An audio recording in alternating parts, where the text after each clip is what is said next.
Bienvenue à la découverte du saint du mois de juin.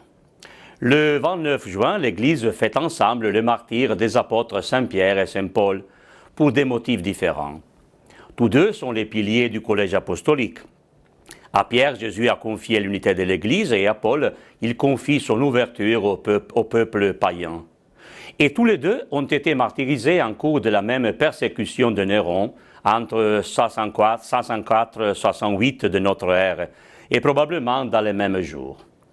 Cette fois, je concentre notre attention et notre prière sur l'apôtre Pierre.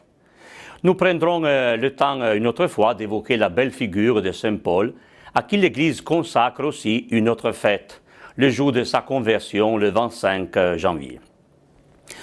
Juste avant de la Deuxième Guerre mondiale, le pape Pie XI voulait préparer sa sépulture, souhaitant se faire ensevelir le plus près possible du tombeau de Pierre, sous la basilique Vaticane. La tradition avait toujours vénéré la sépulture de l'apôtre au même lieu. Et déjà l'empereur Constantin, au IVe siècle, avait bâti une grande basilique pour la garder. À partir du XVIe siècle, les papes ont commencé la grandiose basilique actuelle au même endroit, dédiant à la garde des reliques de Saint-Pierre le magnifique baldaquin de Gian Lorenzo Bernini. Personne n'avait douté sur l'authenticité du site, même si à l'époque, on n'avait jamais conduit de vraies recherches archéologiques. Donc, en 1937, en creusant le sol pour préparer le tombeau du pape, on trouva le toit d'un tombeau romain. Pie XII, élu en 1939, ordonna de poursuivre de vraies recherches archéologiques. Et on trouve alors, à 10 mètres de profondeur, toute une nécropole de tombes païennes et chrétiennes de proportions considérables. Les recherches continueront jusqu'au pontificat de Paul VI. L'archéologie vint confirmer la tradition.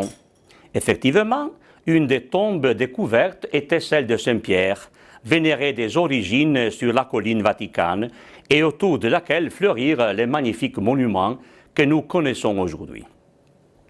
Simon, fils de Jonas, un pêcheur de Tibériade, est appelé par Jésus selon les témoignages des évangiles et nommé Képhas, le roc en araméen.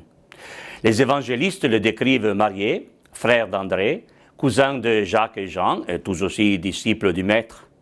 Pierre était un homme concret, concentré sur son travail, riche d'enthousiasme et passionné, qui dit à Jésus « Je crois que tu es le Christ, le Fils de Dieu vivant ». Et Jésus lui répond « Pierre, tu es un roc, en grec Pétros, et sur cette pierre, en grec Pétra, je bâtirai mon ecclésia », terme que nous traduisons « Église ». Donc lui donnant une charge bien particulière dans la communauté chrétienne. Mais l'évangéliste souligne aussi ses faiblesses et ses inquiétudes.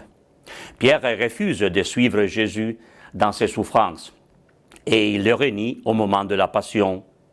La tradition chrétienne comprend bien ces contradictions entre générosité et égoïsme et les résume à travers une anecdote émouvante. En sortant de Rome, pas loin des catacombes du Saint Calixte, une petite chapelle s'appelle du Quo Vadis. Où vas-tu? Où vas-tu? Avait demandé Pierre, en ce lieu proche de Rome, alors qu'il fuyait les persécutions et en voyant Jésus marcher en 500 vers vers la ville. Jésus lui répond alors, « Je vais mourir de nouveau à ta place ». C'est ainsi que Pierre revient par amour de Jésus sur ses pas et sur ses décisions. Ici à Monaco, je vous propose de l'illustrer avec la belle statue de stuc située dans la chapelle de la Miséricorde sous les rochers. Prions le Seigneur. Seigneur Dieu, tu nous as donné ce jour de sainte joie pour fêter les apôtres Pierre et Paul. Accorde à ton Église une fidélité sans faille à leur enseignement, puisqu'elle a reçu par eux le premier annonce de la foi. Amen. Saint Pierre et Saint Paul, priez pour nous. Merci et au revoir au mois prochain avec Sainte Anne.